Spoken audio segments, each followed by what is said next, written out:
जयपुर नगर गांव में एक बूढ़ी औरत अपने बेटे राहुल और बहू मीना के साथ रहती थी।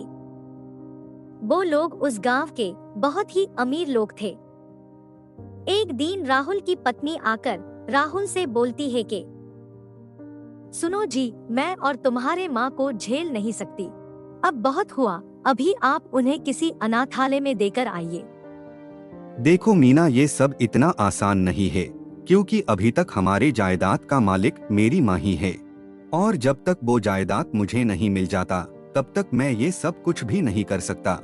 और जब मुझे ये सारा जायदाद मिल जाएगा तब मैं उन्हें किसी अनाथालय में देकर आ जाऊंगा। जब वो लोग ये सब बात कर रहे थे तब उन लोगों की बात वो बूढ़ी औरत सुन लेती है। तब वो बूढ़ी औरत उदास होकर वो घर छोड़कर वहाँ से चली जाती है। घर से निकलकर वो बूढ़ी औरत बगल वाले एक गांव में चली आती है। उस गांव में आकर वो बूढ़ी औरत एक गरीब परिवार के घर में जाकर बोलती है कि बेटी, क्या तुम लोग मुझे थोड़ा खाना दे सकते हो? अरे माँ जी, आप कौन है और कहाँ से आई है? तब वो बूढ़ी औरत उन लोगों को सारी बात बताती है।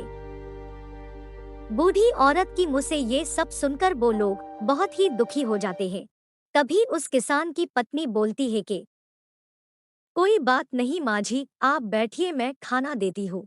और हाँ, अब से आपको कहीं भी जाने का जरूरत नहीं है, आप हमारे साथ ही रहिए। ये बोलकर किसान की पत्नी उस बूढ़ी औरत को पेट भर खाना खिलाती है। फिर अगले दिन वो बूढ़ी औरत किसान और उसकी पत्नी से बोलती है कि देखो बेटा, मैं तुम लोगों के ऊपर बोझ बन के नहीं रहना चाहती हूँ। लेकिन माँ जी, आप इस उम्र में क्या करेंगे? बेटा, मैं बहुत अच्छा खाना बना लेती हूँ और मैं चाहती हूँ कि एक रेहड़ी पर खाना बनाकर बेचूंगी। ठीक है माँ जी, हम लोग भी इस काम में आपकी मदद करेंगे। फिर अगले ही दिन वो लोग बिरयानी बनाकर एक जगह पे बेचने लगते हैं। खाना अच्छा होने के कारण कुछ ही दिनों में उन लोगों का व्यापार बहुत ही अच्छा चलने लगता है, जिसके कारण उन लोगों को बहुत सारा मुनाफा होता है, जिन पैसों से वो बूढ़ी औरत उस गरीब परिवार को एक अच्छा सा घर बनाकर देती है। फिर कुछ दिन बाद वो बूढ़ी औरत और उस किसान की पत्नी जब बिरयानी बेच रही थी, तभी उस बूढ़ी औरत का बेटा और उसकी पत्नी वहां पे आकर बोलती है कि माँ, दया करके तुम हम लोगों को माफ कर दो, हम लोगों से बहुत बड़ी गलती हो गई है।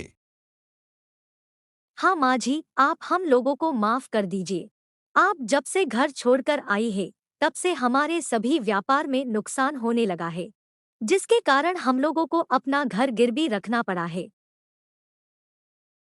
हाँ माँ, अभी आप हमारे साथ अपने घर चलिए। देखो, मैं मानता हूँ कि तुम मेरे अपने बेटे हो, लेकिन ये लोग भी मेरे अपने से कम नहीं है। और हाँ, अभी मैं उन लोगों के साथ ही रहना चाहती हूँ। ये सुन के उस बूढ़ी औरत का बेटा और उसकी पत्नी रोने लगता है। तभी वो बूढ़ी औरत बोलती है कि बेटा, तुम रो मत, मैं तुम लोगों का घर और व्यापार ठीक करने में मदद करूंगी। और हाँ, तुम लोग बीच बीच में मिलने आ जाना मेरे साथ। ये लो कुछ पैसे, इससे तुम लोग अपना घर छुड़ाकर अच्छे से व्यापार करो। माँ जी, दया करके आप हम लोगों को माफ कर दीजिए। हम लोगों ने आपके साथ इतना बुरा बर्ताव किया, लेकिन आप है कि हम लोगों को कुछ भी नहीं कहे। कोई बात नहीं बेटी, तुम लोग तो मेरे बच्चे हो, और बच्चे तो अपने माँ को कुछ भी बोल सकते हैं। तो दोस्तों, ये छोटी सी कहानी आप लोगों को कैसी लगी, आप लोग बताइएगा ज़रूर। और हाँ, ऐसे ही मज़ेदार कहानी देखने के लिए वीडियो को लाइक एंड चैनल को सब्सक्राइब करके हमारे साथ बने रहिए।